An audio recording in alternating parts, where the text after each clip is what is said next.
have a choice for auto tonal adjustments. And yeah, if you ever have a difficult image also, you can hit that, but it's not, how would I say it? I try not to rely on it where I find the people that use auto manually by clicking on it a lot often don't know what the sliders do and don't know how to fine tune it just right. And relying on auto gets it where I don't get my mind around how these sliders work as well. So I actually like doing them individually. But feel free to use auto and then fine tune with these. Let's just try it on this one. Okay, there's auto.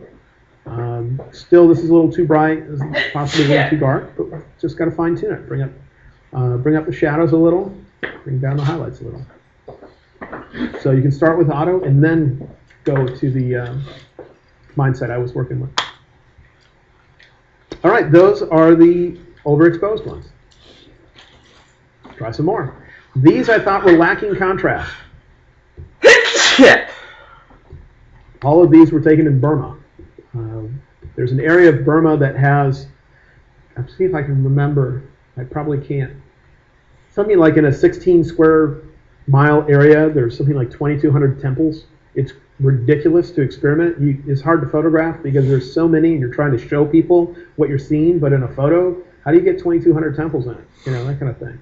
So it's pretty crazy. All these I thought were lacking contrast. So let's go to the develop module and see how we might deal with them. When I say lacking contrast, contrast means how big of a difference is there between bright things and dark things. And so here, the bright stuff and the dark stuff is pretty similar. So that's what I mean by lacking contrast. So if I look at a histogram up here, don't care about the shape overall, don't care about the colors in it, I care about the ends. If what I see is a gap on both sides, it usually means contrast should be adjusted, like as the first thing you adjust. There's actually two sliders I would end up using if I see a gap on both sides of the histogram. The first one is exposure. Watch what exposure does to the histogram. Ignore the picture. Just look at that bar chart. Exposure is going to take that histogram and push it to the left or push it to the right. And that's the overall brightness of your picture. So if I get that reset, do you notice that the histogram to start off with was a little bit right of center? Okay? I'm going to get it centered just to make demonstrating other things easier, even if that's not what the image needs. Now watch what happens to the histogram when I adjust contrast. If I increase contrast, histogram gets wider. If I decrease contrast, histogram gets skinnier. Okay? So if I ever open a picture, I'll get these back to their defaults, and I glance at a histogram and there's a gap on both sides, that usually means there's no white in the image, and on the left side there's no black. In this case, nothing anywhere close to black. So what I might do is start with contrast and push it up. I'm going to push it up, but I'm going to stop if the histogram hits the end. Because if I go any further after the histogram hits the end of where it could show up, I'm going to start losing detail. If it's on the right side, it'll be in the highlights. If it's on the left side, it'll be in the shadows. So I don't usually want to throw away that detail. Unless I'm working on a silhouette. You know, it's an image where an area should be a black shape instead of a detailed object.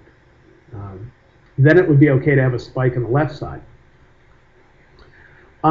Let's look at what some of the other sliders do in relation to the histogram. Ignore the picture, look at the histogram, and let's look at some other sliders.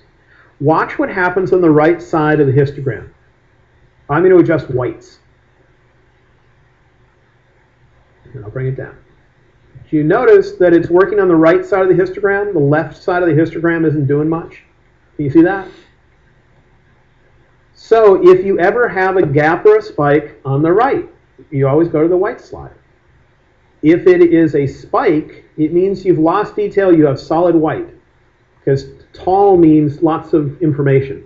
Short means little information. Or little part of your picture, big part of your picture. So the height of the spike tells you how much of your picture. So big spike means big area of solid white. Small spike means small area of solid white. So if I glance over there and I see big spike, it means I have no highlight detail. That's fine if I have a picture that has the noonday sun in it. I don't expect to see detail in the noonday sun. Fine, should be blown out.